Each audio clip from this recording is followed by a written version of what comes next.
中國掌控全球稀土供應鏈嘅命脈，近月限制稀土出口嘅措施，直接打擊美國高科技同國防產業。呢場資源戰將會點樣影響全球經濟格局？稀土概念股嘅走勢會點呢？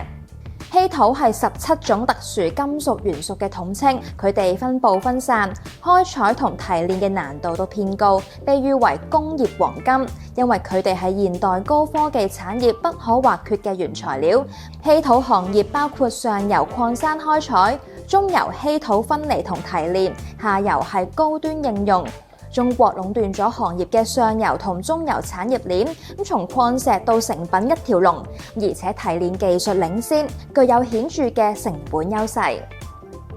美國地質調查局嘅數據顯示，中國佔全球稀土開採量嘅69%，而美國只係佔1/3，澳洲就佔1/1，所以美國嘅稀土進口依賴中國。受制於技術同成本，美國短期之內都難以實現自給自足。中國嘅出口管制可能導致美國軍工生產延遲，凸顯咗稀土喺全球供應鏈之中嘅戰略地位。